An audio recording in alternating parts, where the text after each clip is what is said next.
Et bonjour à tous, c'est Benji, bienvenue sur ma chaîne, la chaîne qui diffuse des courses de vélo en live, des courses dans le Maine-et-Loire, dans la Vendée, en Loire-Atlantique. On est en catégorie Access 3-4, moi je suis en Access 3, on est au Void, c'est une petite commune qui est collée à la ville de Villers, dans le Maine-et-Loire. Et on est le 14 mai 2026, c'est un jour férié, c'est un jeudi. Et c'est parti pour cette course, environ 61 km et un profil que vous découvrez actuellement avec une longue partie descendante, puis qui nous amène à vraiment sur la fin du parcours, au bout de 8 km 500 à peu près, une bosse assez raide et qui va nous amener après sur la ligne d'arrivée. Donc l'arrivée se fera en bosse. Bon, on est parti pour cette course. Petite précision sur mon état de forme qui est à ce moment-là, ça se voit pas sur les images, ça se voyait peut-être pas sur ma tête lors de la course, mais actuellement sur cette vidéo, je suis malade, je suis fiévreux. Voilà, je me suis fait un petit peu avoir par la vague de froid qu'il y a eu en France là, sur ce début de semaine du milieu du mois de mai. Et j'ai été fiévreux, donc frissons, courbatures, fatigue physique, mauvaise nuit, nez bouché, tout ce qu'il faut pas pour faire un effort physique. Et donc j'ai suivi le rythme comme j'ai pu. Il y a un moment vraiment vers la fin de course où je pensais vraiment que j'allais pas finir parce que le rythme s'est intensifié, et moi avec la fatigue et les courbatures liées à l'état fiévreux, c'était extrêmement compliqué de tenir les roues. Et j'ai vraiment cru que j'allais sauter. Je me suis accroché, ça a tenu, je suis quand même content parce que je finis 6ème sur cette course. Et 6ème en étant malade, je suis content de la performance, je m'y attendais pas du tout. Et puis en même temps, je suis frustré parce que c'est une course dont le parcours me plaisait énormément et j'avais envie de bien figurer. J'aurais bien aimé la faire à 100% de mes moyens physiques, mais bon, ça on décide pas malheureusement. Et dorénavant, j'essaierai quand même de faire plus attention à bien me couvrir en période de froid comme ça. C'est de ma faute, je suis sorti un petit peu trop léger. Allez, là on est dans le premier tour et on va attaquer la bosse. Là, le profil s'affiche, donc il faut vraiment regarder tout à droite du profil, hein. C'est la petite bosse de fin de course, de fin de tour, pardon. Et ça sera aussi la bosse à la fin de la course, hein, de toute façon. Et on va rattraper le coureur qui avait tenté de s'échapper précédemment. De toute façon, je peux vous dire que le parcours, ça calmait bien les gens qui essayaient de sortir.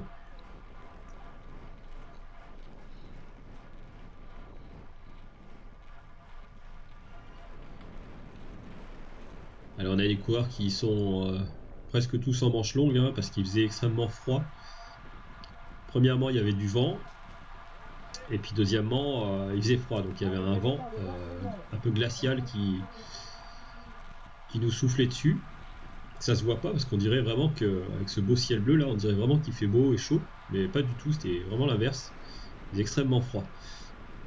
Alors, le premier tour qui s'est passé vraiment assez lentement, tout le monde finissait un petit peu son échauffement.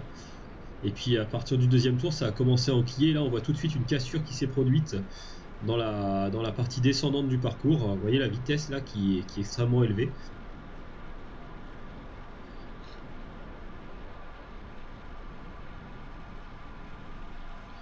Il fallait être vraiment très très vigilant par rapport à tous ces changements de vitesse. C'était compliqué de tenir les roues par rapport aux allures qui étaient tenues, et il y avait toujours un coureur qui ne pouvait pas et donc qui créait une cassure.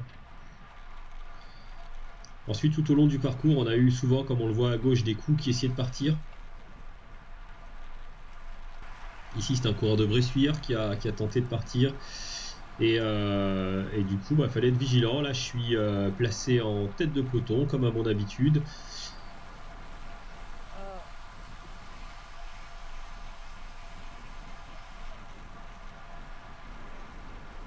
Et je vous propose ces plans latéraux de caméra pour que tout le monde puisse avoir un souvenir de sa course, une petite image de soi. Je pense que ça fait toujours plaisir de pouvoir s'apercevoir. C'est pour ça que dans la course, j'essaye, quand je suis au cœur de peloton, de vous proposer ces plans où je vais tourner un peu l'objectif. On voit les efforts pratiqués là dans la bosse. Ça demande beaucoup d'engagement physique pour une vitesse qui reste relativement faible.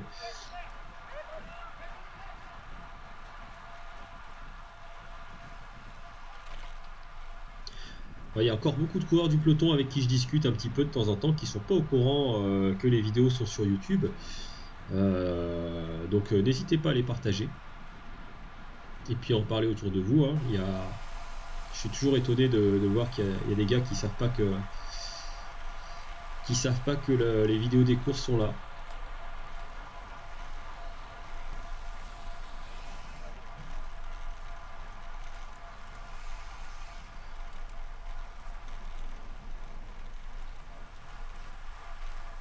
Sur ces images en cœur de peloton.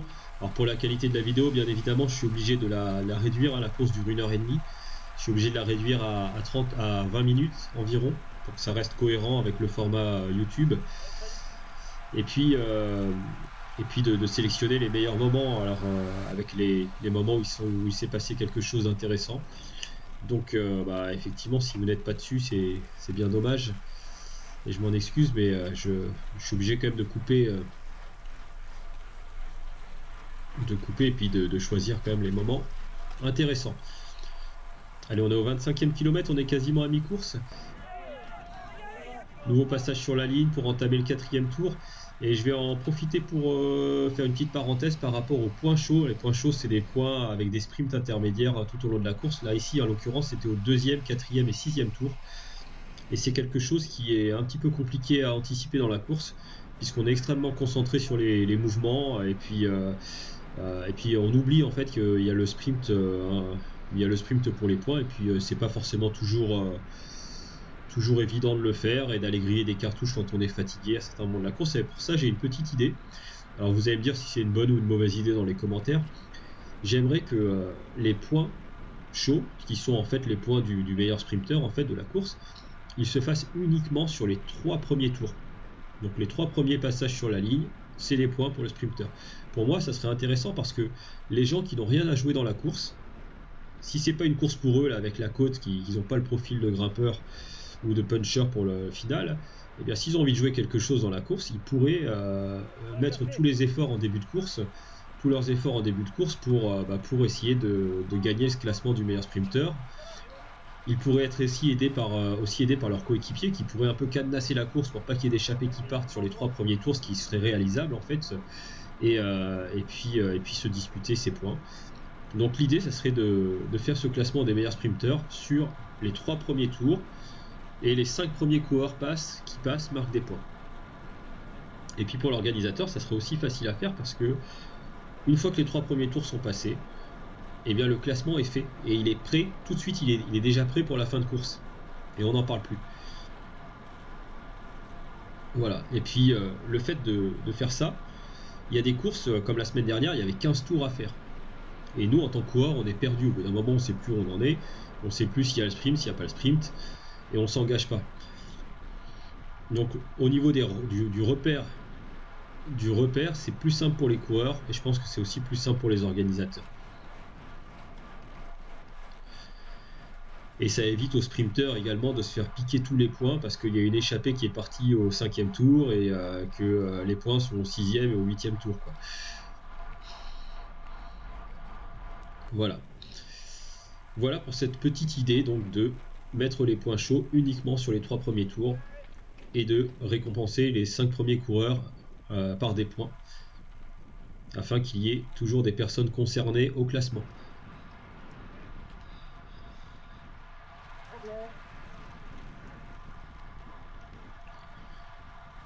Autre intérêt, parce que pour ces points chauds, j'en reviens encore dessus, c'est que des fois quand les points sont au 6e tour et qu'il y a, je sais pas, 7 ou 8 tours de course à faire, moi perso j'ai pas envie de les faire, j'ai pas envie de cramer des cartouches pour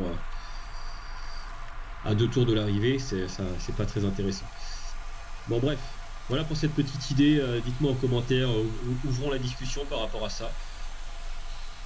Et on revient aux commentaires de la course puisqu'il reste 2 tours et à peu près 18 km maintenant. Et là, à ce moment-là, je suis extrêmement fatigué parce que, eh bien, il y a eu beaucoup de mouvements de course et que je commence à m'endormir un petit peu, je commence à avoir besoin de récupérer et je suis descendu un petit peu plus bas dans le peloton. J'ai commencé à reculer, la tête ne suit plus aussi, ça commence un petit peu à... Le mental commence un peu à décrocher et puis on commence à perdre des positions. Alors là, je profite de la côte, la partie de la course où j'ai le plus de facilité par rapport aux autres, pour essayer de chercher une ouverture à gauche et puis remonter, me placer un petit peu sur l'avant.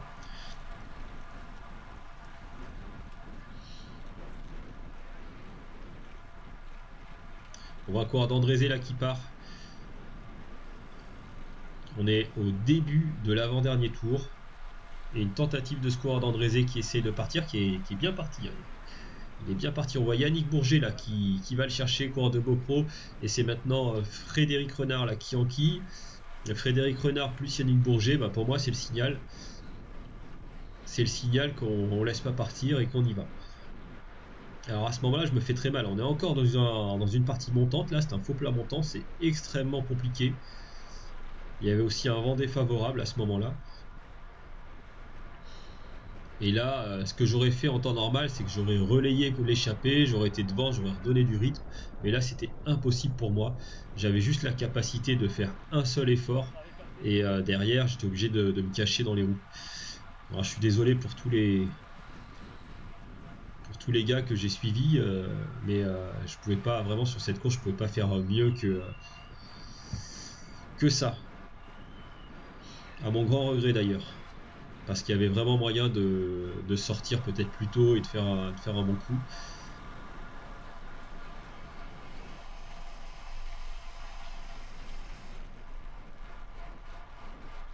On voit les efforts de relance ici, en sortie de virage.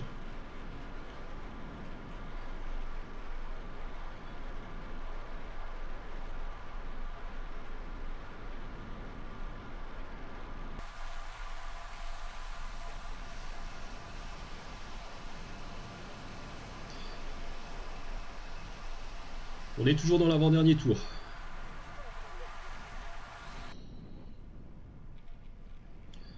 On attaque l'avant-dernière bosse et c'est Nicolas Audouin, le coureur du SCO d'Angers qui part.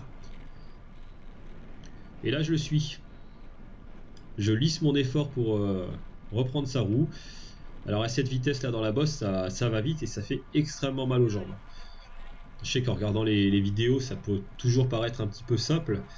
Mais là, non, pas du tout.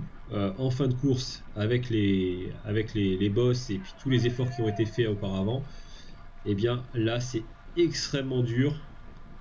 Et vraiment, pour ma part, je suis vraiment dans le rouge et je commence à perdre la roue de Nicolas.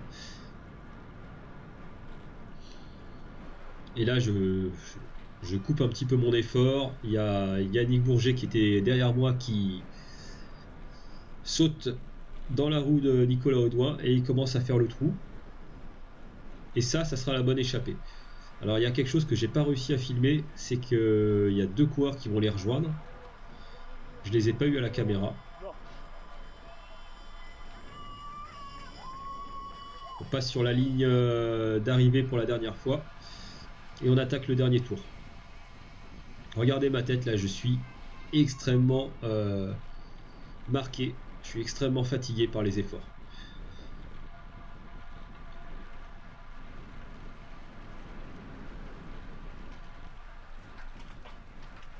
Allez, cette fois-ci, on a un groupe de 4 coureurs qui s'est échappé.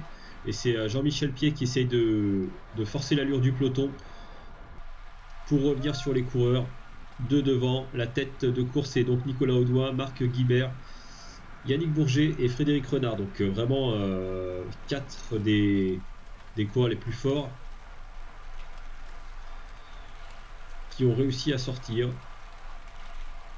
et le peloton est à environ 20 secondes derrière.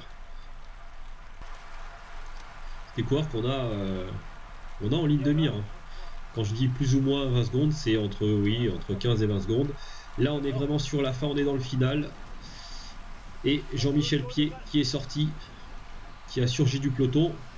Moi, je suis pas forcément bien placé, je suis un petit peu coincé, mais je vais réussir à me faufiler sur la gauche dès que je trouve l'ouverture pour passer devant.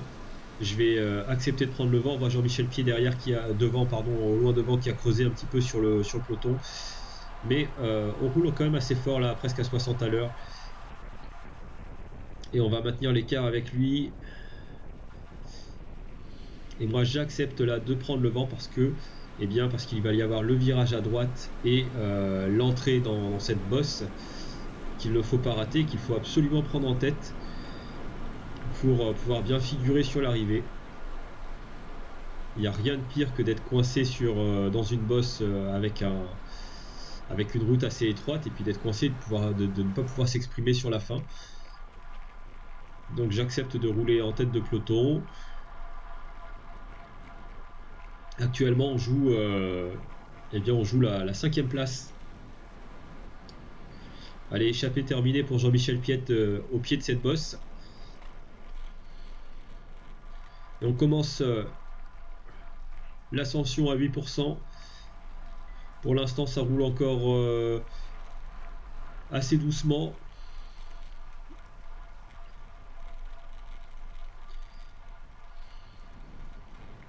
Et ça va partir avec un coureur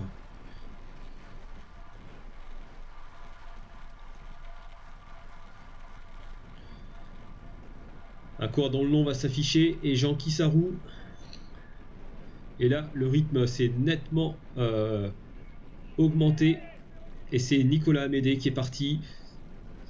Moi j'ai pris Sarou, j'ai haussé le ton. Sur cette dernière bosse, je repasse Nicolas Amédée, il va s'accrocher à ma roue, et là je me suis retourné brièvement et j'ai vu qu'on a vraiment fait le trou sur le peloton. Il y a vraiment un bel écart. J'avais peur que tout le monde s'accroche à ma roue et puis me dépose sur la fin. C'est ma grande crainte, puisque là vraiment on est au bout de l'effort.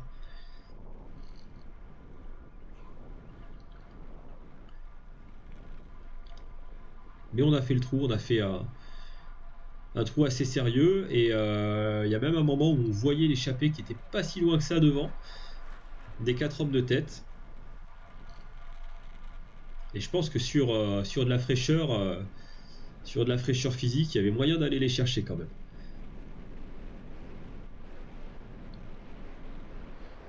Et Nicolas Amédée qui m'a repris sur la partie un peu plus plate en haut de la bosse. Là on est sur un faux plat montant, c'est encore très très dur avec les efforts de la course là dans les jambes. Moi je ne peux plus rien faire physiquement à ce moment là. La seule chose que je peux faire, c'est essayer de garder mon allure autour des 30 à l'heure là, comme ça. Et je regarde régulièrement derrière, le peloton est à nette distance à l'arrière, donc là il ne peut plus rien m'arriver. Ma place de 6 est assurée. Il m'a traversé un petit peu l'esprit d'aller chercher Nicolas qui est juste devant moi, mais vraiment physiquement c'était vraiment trop trop dur. Et la caméra qui pivote doucement parce que j'ai oublié au montage vidéo d'activer la transition sèche. Et là c'est simplement une transition lente. Et donc du coup les images finales sont un petit peu ratées. Mais il n'y avait plus grand chose à montrer. Je passe la ligne d'arrivée.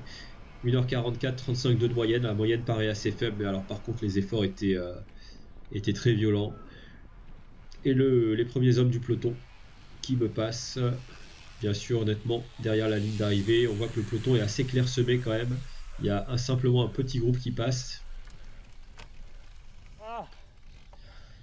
Et alors là je suis complètement mort. Je peux vous dire que toute l'après-midi là, après la course, j'ai dormi toute l'après-midi et toute la nuit. Donc ne pas faire une course sur un état fiévreux, c'est la leçon à retenir. Voilà le classement avec Nicolas Audouin, belle victoire. Il l'a mérité, c'est lui qui a attaqué. Et Yannick Bourget qui était très en forme également. On le voit ici, Nicolas Audouin. Et puis à droite, c'est Frédéric Renard, pardon. Frédéric Renard, à droite en rouge du club de Longuet Jumelles.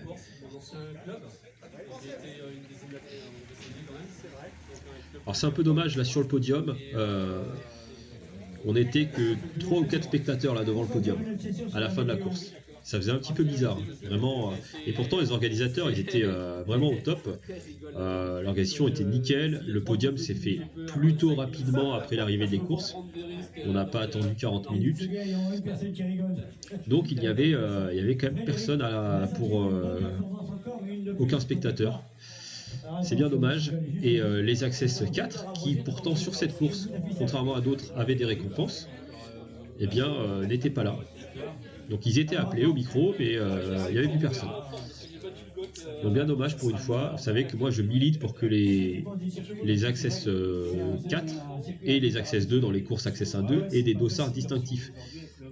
Déjà que tout le monde ait des récompenses, les 3 premiers de chaque catégorie, et que pendant la course il y ait des dossards distinctifs pour identifier ses adversaires directs. Voilà, donc si pareil, mettez en commentaire si vous êtes d'accord avec moi là sur ce point. Si, il reste Cyril. Non. Ah, d'accord, ok. Voilà. Donc, vous pouvez essayer de monter déjà sur le podium.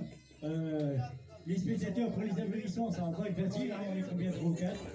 Bah ouais, vous avez entendu le gars, il l'a dit là. On est combien, 3 ou 4? Voilà, donc allez, mesdames et messieurs, ça sera le podium catégorie Access 3. Bon, en tout cas, super course et super organisation là, vraiment tout était nickel. La facilité pour aller chercher les dossards, l'accès aux sanitaires, c'est très important sur les courses également. Il y avait des sanitaires qui étaient propres et avec tout ce qu'il faut. Et donc on se termine sur cette belle photo du podium. Et moi je vous dis à bientôt pour une prochaine vidéo. Abonnez-vous, mettez votre pouce. À bientôt, c'était Benji.